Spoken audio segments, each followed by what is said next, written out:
শুধু পায়চারি করতে থাকে। ওদিকে রাত যাওয়ার সময় পুলিশকে কল করে আসতে বলে গিয়ে দেখে তার রেল লাইনের উপরে বসে কিছু একটা নিয়ে কথা বলছে 5 জন। ছেলেকে দেখে কিছুটা ঘাবড়ে যায় তারা। 3 জন কিভাবে এই ছেলেগুলোর সাথে মোকাবিলা করবে, কিন্তু শামীম একটা রড নিয়ে এগিয়ে অপ্রস্তুত থাকায় গিয়ে একজনকে শুইয়ে তখন রাজ আর রোহান দুইটা লাঠি নিয়ে বেধড় রোগ পেটাতে আরম্ভ করে। ওদের মধ্যে একজন শামীমকে ধাক্কা দিয়ে ফেলে দেয় রেল লাইনের উপরে, পড়ে মাথা ফেটে রক্ত বের হতে থাকে। ওকে ধরে রাজ আর রেহান যায়, তখন পেছন থেকে একজন রাজের পিঠে ছুরি চালিয়ে দেয়। রেহান চিৎকার দিয়ে পাশে থাকা পাথরটা দিয়ে লোকটার পায়ে আঘাত করে, ছিটকে পড়ে লোকটা। তখনই পুলিশ চলে আসে। রাজের রক্ত পড়ার কারণে জ্ঞান হারিয়েছে। শামীম আর রেহান হসপিটালে নিয়ে যায়। ওদিকে খবর পেয়ে রাজের বাবা, মা আর মাহি চলে আসে। সবাই কান্না করছে। রাজের ফোন, মানিব্যাগ সবকিছু শামীমের কাছে দেয়। ওদিকে ভার্সিটিতে এসে রাজকে না পেয়ে অবাক হয় তানিয়া ম্যাম। কি হলো? ছেলেটার ক্লাস শেষ করে কল করে রাজের ফোন আসতেই ধরে শামীম। তানিয়া ম্যাডাম কল করেছেন। এই তুমি আজকে ভার্সিটিতে আসলে না কেন? আমি কত ওয়েট করেছি। জানো কি হয়েছে? ম্যাম, আমি রাজ নই, আমি শামীম। রাজ হসপিটালে। কেন, কি হয়েছে ওর? সকালে সব ঘটনা খুলে বলে। শামীম তানিয়ার হাত থেকে ফোনটা পড়ে যায়। তাড়াতাড়ি করে হসপিটালে চলে যায় ও। যেহেতু মাহির বিয়েতে ওদের ব্যাপারে কিছু কথা হয়েছিল, তাই কারোর আর চিনতে সমস্যা হলো না। রাজকে অপারেশন থিয়েটারে নিয়ে যাওয়া হয়েছে। বাইরে দাঁড়িয়ে আছে সবার, যার চোখ থেকেই অশ্রু গড়িয়ে পড়ছে। হঠাৎ করে ডাক্তার বের হয়ে আসলেন। রোগীর অতিরিক্ত রক্তক্ষরণ হয়েছে, তাই এই মুহূর্তে বি নেগেটিভ রক্ত লাগবে। এখানেতে কারোর বি নেগেটিভ রক্ত নেই মনে হয়। আমার আছে আঙ্কেল, আমি রক্ত দিব।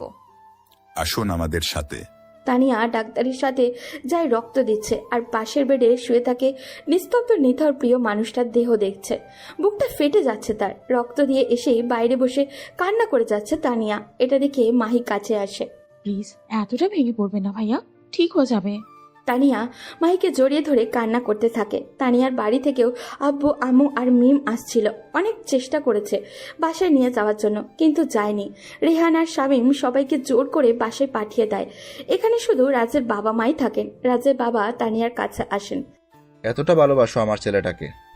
তানিয়া কান্না করে রাজের বাবাকে জড়িয়ে ধরে। রাত প্রায় 10টা, এখনো কেউ এক ফোঁটা পানিও মুখে তুলেনি। হঠাৎ ডাক্তার এসে বলেন রাজের জ্ঞান ফিরেছে। সবার মুখে কিছুটা স্বস্তির ভাব আছে।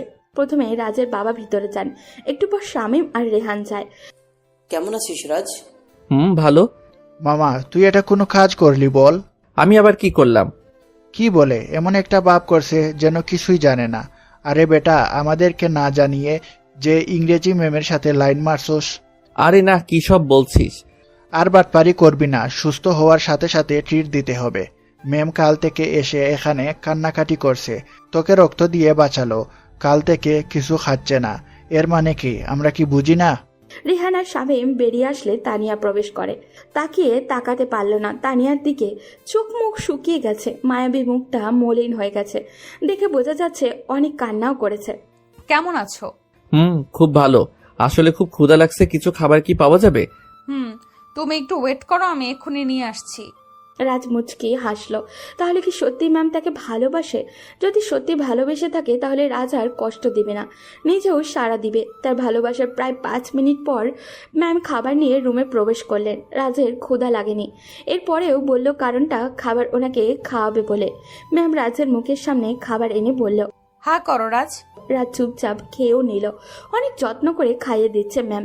বাকিটা আপনি খেয়ে নিন ম্যাম। না, আমি খেয়েছি, তুমি খেয়ে নাও। আমি জানি কতটা খেয়েছেন, এখন চুপচাপ খেয়ে নিন। আমি পরে খাবো, এখন তুমি খেয়ে নাও। তানিয়া, আমি দিচ্ছি, তুমি খাবে না? তানিয়া কথাটা শুনে অদ্ভুত দৃষ্টিতে এতক্ষণ চেয়ে রইল। চোখ থেকে অশ্রু গড়িয়ে পড়ল নিজের অজান্তেই। খাবার রেখে রাজকে জড়িয়ে ধরে কান্না করে দিল। তোমার মুখ থেকে এরকম কথা শোনার জন্য আমি কত অপেক্ষা করেছি তুমি চিন্তাও করতে পারবে না। আমি কত খুশি হয়েছি।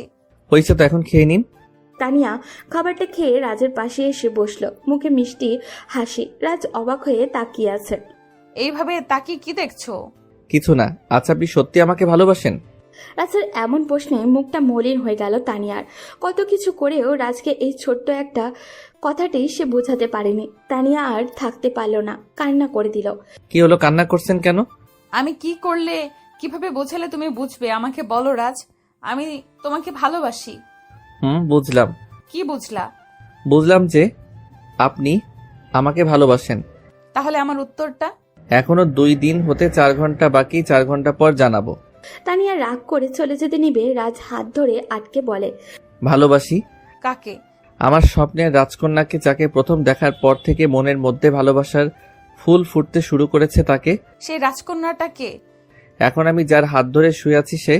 তানিয়া মুচকি হেসে পাশে বসলো। প্রায় 4 দিন পর রাজকে হসপিটাল থেকে ছাড়ানো হলো। এই কয়েকদিন তানিয়াও রাজের সাথেই ছিল।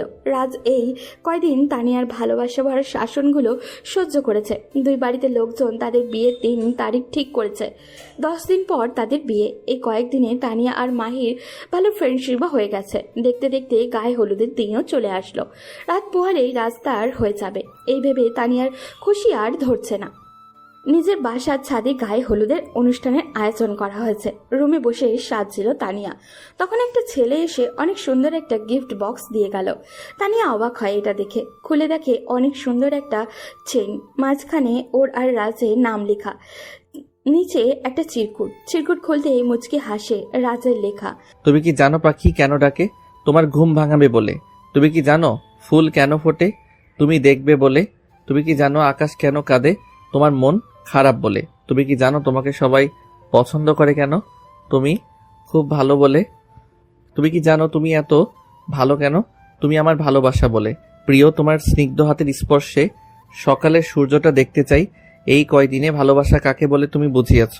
এখন প্রশ্ন একটাই, তুমি আমাকে কতটা ভালোবাসো? তানিয়া নিজের ফোনটা হাতে নিয়ে রাজকে মেসেজ করে। তুমি যেমন বলতে পারবে না আকাশে কতগুলো তারা আছে, সাগরে কত ফোঁটা পানি আছে, ঠিক তেমনি আমিও বলতে পারবো না তোমার জন্য আমার হৃদয়ে কতটুকু ভালোবাসা আছে। তাই এ প্রশ্নের কোনো উত্তর আমার কাছে নেই। দেখতে দেখতে তাদের দুজনের বিয়েও হয়ে গেল। রাজ বাসর ঘর যাওয়ার জন্য হাঁসফাঁস করছে, কিন্তু তার বন্ধুরা কিছুতেই তাকে ছাড়ছে না। তোর জন্য আমি ঠিকমতো বাসর করতে পারি নাই, এখন তুমি বাসর করবা? অসম্ভব, তা হতে পারে না। আজ তোকে এইখানেই থাকতে হবে। প্লিজ দোস্ত, আমাকে যদি জীবিত দেখতে চাস তাহলে যেতে দে, না হলে কাল সকালে আমার দাফন করার ব্যবস্থা কর। তোরা তো জানিস ম্যাম কত ভয়ঙ্কর। শালা এখনো নিজের বউকে ম্যাডাম ডাকছে। ঠিক তখনই মাহি সেখানে আসে। মাহিকে দেখেও ও যে যার কাজে ব্যস্ত হয়ে পড়ে। রাজও এই সুযোগে বাসর ঘরের দরজা খুলে টুক করে ঢুকে পড়ে। এই তুমি ঘরে আসো, কাজ আছে। যাও মামা, তোমরা সবাই গিয়ে বাসর করো, আমি বসে ঘাস কাটি। স্বামী মুচকে হেসে চলে গেল। রাজ রুমে ঢুকতে তানিয়া হেসে সালাম করলো। এই কি করছো ম্যাডাম? আসো, তোমার ম্যাডাম ডাকার স্বাদ মিটাচ্ছি। বলেই রাজকে ধাক্কা দিয়ে ফেলে দেয় তানিয়া। কি যেন বলছিলে? কিছু না। না, কিছু একটা বলছো। সরি, প্লিজ আর কখনো বলবো না। আর বলতেও পারবে না। বলেই তানিয়া রাজের ঠোঁট জোড়া দখল করে নিল। এরপর কি হলো তা জানতে হলে তো আপনাদেরও বিয়ে করে নিতে হবে। পূর্ণতা পেল তাদের ভালোবাসা। ভালোবাসা যা কেবল অনুভব করা যায়। ভালোবাসা শব্দটা ছোট, কিন্তু এর গভীরতা মাপা যায় না কোনো ক্যালকুলেটরে, কোনো শব্দে, কোনো পরিমাপে।